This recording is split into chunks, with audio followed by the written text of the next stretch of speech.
Buenas noches, sí, buenas noches, espero que veas este video de noche, porque tienes que ver nuestros videos cada noche. Hoy les tengo unas historias de terror de Irapuato, Guanajuato, la capital mundial de la fresa. Estas historias serán de brujas reales. Sin más, empezamos. Historia número 1. Kika, la bruja de San Antonio. En el barrio de San Antonio, en los actuales cruces de Torres Landa e Independencia, existe una leyenda del antiguo Irapuato, que cuenta la historia de una mujer a quien conocían como Kika, quien vivió en la congregación de Irapuato y era considerada una mujer malvada de perversas entrañas que metía intrigas en su familia y que logró desunirla. Tenía una enorme voracidad por el dinero. En varias ocasiones llegó a robar a su marido abusando de su ingenuidad hasta dejarlo al borde de la ruina. Se dice que en la cerrada sociedad colonial, la mujer hacía alardes sobre hacer la caridad, con el obsesivo objetivo por destacar en sociedad, pero nunca lo logró. Su rostro de arpía era una barrera que causaba pavor y desprecio. Se dice que Kika tuvo varios hijos, a los que nunca dio muestra de cariño y afecto. Poco a poco se alejaron del hogar que la mujer había formado. Al quedarse sola y comprobar que todo el mundo le había dado la espalda, se dedicó a ejercer la brujería, mientras sus vecinos del barrio de San Antonio y La Salud murmuraron que tenía pacto con el diablo. Todas las noches sus sirvientes la observaban dar vueltas, enajenada, alrededor de un enorme aljibe, vociferando amenazas y rezando oraciones diabólicas deseando el mal a las personas. Hasta que un día los criados la encontraron muerta y observaron en su frente había protuberancias extrañas. Cuando la llevaron a enterrar, a la hora de bendecir el féretro, el señor cura se comportó de forma extraña, causando temor entre los asistentes al sepelio. Todos los pocos asistentes se retiraron de inmediato. Se cuenta que cuando el panteonero se acercó al lugar para investigar, vio demonios, que con espantosos alaridos se habían llevado el cuerpo de la bruja, dejando solo un olor a azufre.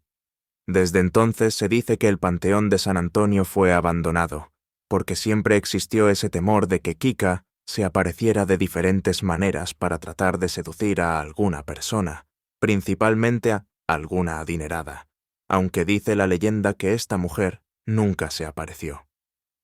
Por muchos años fue y es el único vestigio de lo que fue el primer panteón público de Irapuato.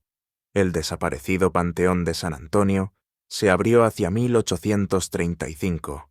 Se cerró, a una epidemia de cólera que afectó a la villa irapuatense en 1987. Espero y fuera de su agrado la historia, vamos con la segunda. La bruja de Malvas. Esta historia fue contada por un anciano de más de 80 años que vivía en Rancho Grande, quien aseguró que lo que sucedió le ocurrió a su abuelo Macario, cuando contaba con 19 años. Una tarde Macario acudió a la fiesta del pueblo.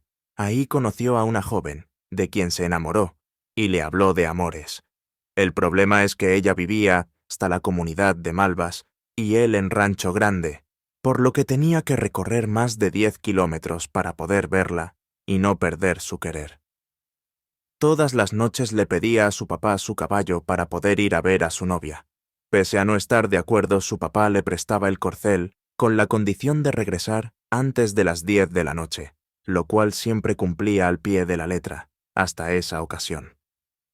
Una noche oscura y fría era, cuando estando con su novia, las horas pasaron y no se percató que ya eran más de las 11, hasta que el papá de su novia la llamó para que entrara a la casa. Con el tiempo encima regresó en su caballo por el camino de terracería que llevaba a Rancho Grande. En el camino, vio pasar frente a él una bola de fuego a gran velocidad, la cual cayó entre algunos matorrales. El caballo se asustó tanto que comenzó a correr inquieto, y relinchando tiró al jinete para después huir despavorido. Aunque Macario intentó correr, el resplandor del fuego se detuvo entre los árboles frente a él. Una mujer de imponente belleza lo observaba fijamente, y con un canto hipnotizador, Macario no pudo evitarse acercarse a ella. No sabía si era un sueño o era real, y al intentar tocar el rostro de la mujer con la mano, ésta se transformó en una serpiente para después alejarse. En ese mismo instante, una mano tocó el hombro de Macario y cayó desmayado. Cuando despertó se encontró en la cima de una roca muy lejos del camino por el que andaba. Su ropa estaba desgarrada y tenía el rostro arañado. Sin saber cómo llegó hasta ese lugar, se bajó e intentó regresar a casa. Pero sus esfuerzos fueron inútiles, pues parecía que entre más caminaba, más se alejaba del camino. El joven fue vencido por el cansancio y cayó al suelo. Cuando volvió a despertar, se encontraba en la misma roca que la primera vez. Mientras tanto, en su casa, todos se preguntaban qué había pasado con él, pues el caballo había regresado solo y se había quedado parado en un solo lugar, sin querer comer o beber agua, muriendo poco después en el mismo lugar en donde se había detenido. Pasaron 9 días y nadie sabía de Macario. Al joven campesino lo habían dado por desaparecido. Pese a las constantes búsquedas, nadie tenía ni un solo rastro de él, hasta que uno de sus tíos regresaba del trabajo y vio a lo lejos un joven sentado sobre una roca. El tío reconoció a Macario y se acercó a él para ayudarlo a regresar a casa. Su estado era muy demacrado, y el joven aseguraba que solo había pasado una noche, sin saber que en realidad llevaba 9 días perdido. Se dice que aquel joven campesino fue víctima del maleficio de una bruja, pues desde entonces jamás pudo decir qué es lo que le había pasado ni dónde estuvo durante esos 9 días. Hay quienes aseguran que las brujas aún pasan volando por los cielos entre las comunidades de Rancho Grande y las malvas como bolas de fuego que brincan de pueblo en pueblo en búsqueda de alguna víctima.